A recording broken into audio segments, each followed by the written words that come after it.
Monaco Boat Show, we met up with Peter Lürssen, heir of a family that has deep roots in the shipbuilding business. In fact, his family-owned company was founded in 1875 and throughout the years has developed naval ships, commercial ships, special type of vessels, and today also designs and constructs yachts and custom super yachts. Peter Lürssen is the man who increased his family business into a luxury world of boating, thanks to his grand experience and brilliance. And we of the Boat Show could not pass up the opportunity to ask him about the future of boating in regard to tradition, design, and sustainability.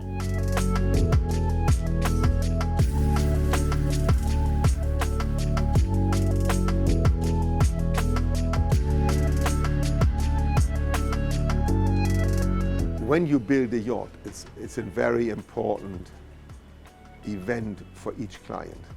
And I think it gives a client added comfort to know that there is a Mr. De Vries, a Mr. Lürssen standing behind the product.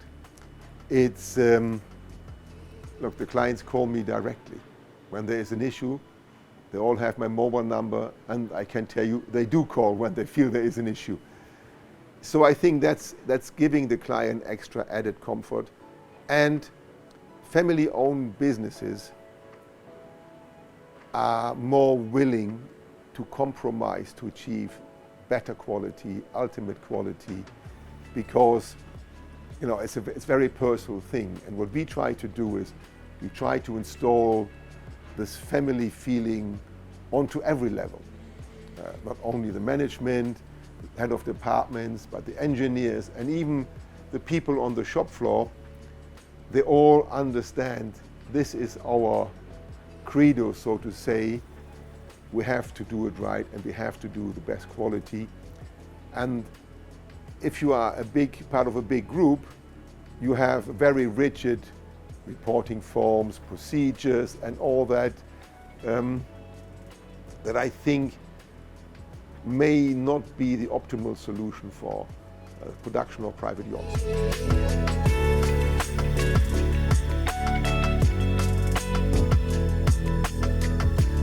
The design of a yacht is what sells the yacht. Yes, the yacht must function, but first and foremost, we present to clients a design.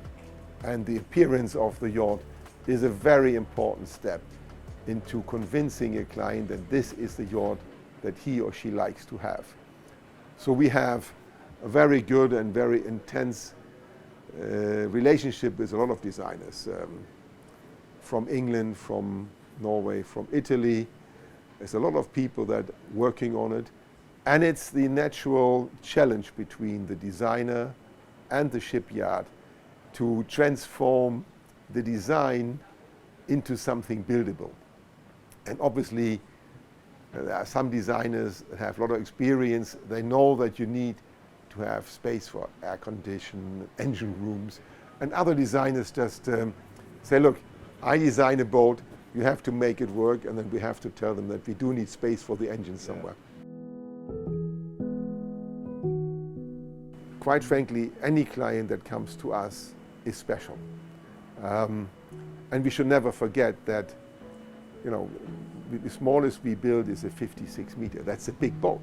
56 meter is, and so every yacht we do, at least for me, is somewhat special. What we will see, we deliver Enzo, which is in the water, end of this year.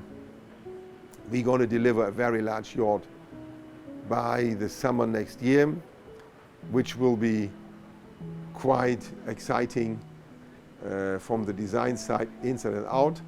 And we are working on a yacht where we are installing a fuel cell for zero emission modes at night and cruising. So that will be technologically the most advanced and most exciting project that we're working on at the moment. Well, Nord is a particular fantastic design. It's a first of its kind. And it's a real statement. Nord comes into a bay, people will know it's Nord coming into the bay and not a yacht. So from that point of view, I think design-wise, they're both very exciting. All of us shipbuilders have a strong interest to reduce emissions.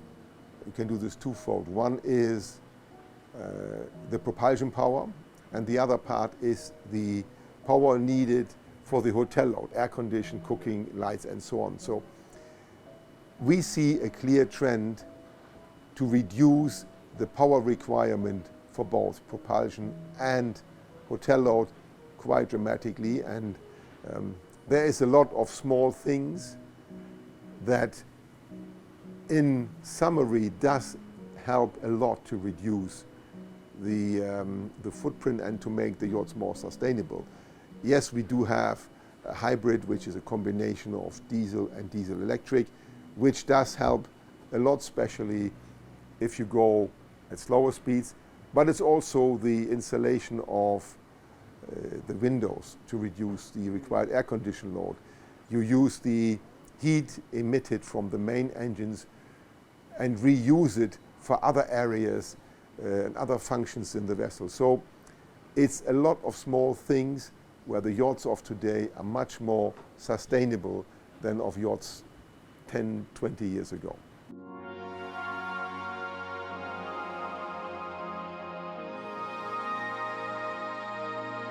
Look, one thing we are all very much aware of is we don't want to do what's called greenwashing. And I will not be saying that a yacht is completely sustainable and so on and so on. You need energy to produce it, you have materials, and you need energy to operate them.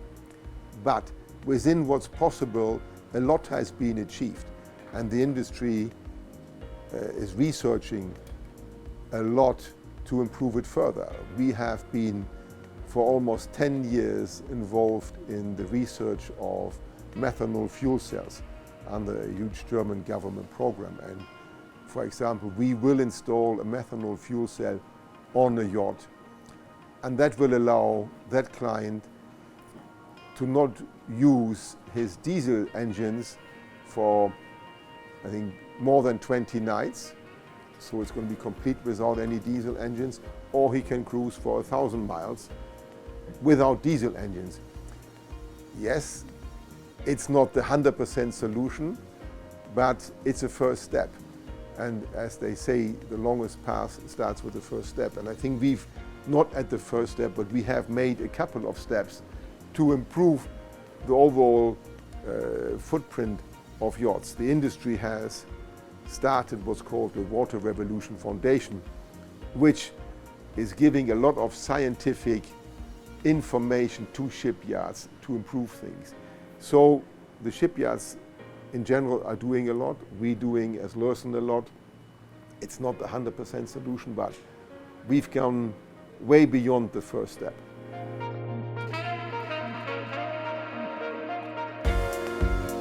The issue is, if you have 1 cubic meter of diesel fuel, you need 2.4 cubic meters of methanol to have the same energy content. But you need 7 to 8 cubic meters of hydrogen.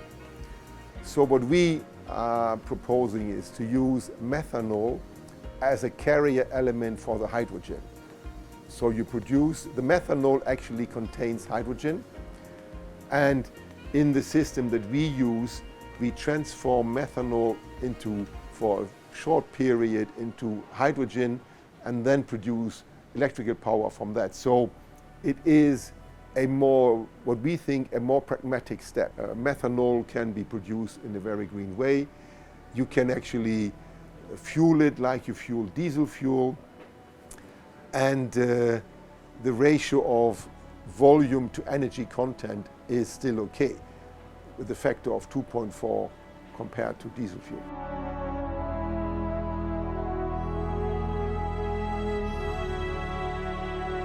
It's a possibility for people who are interested in a large yacht to gather lots of information and to hear and to see a big variety of yachts. That is possibly the best chance they have due to the size of boats that are available in the marina but also in the bay. So I think it is important. It may not be as important for people who have a yacht or who are building one, but for people who are thinking and considering to build a yacht, that is a great possibility to get themselves informed what is possible and what can be done and what is it that they may like.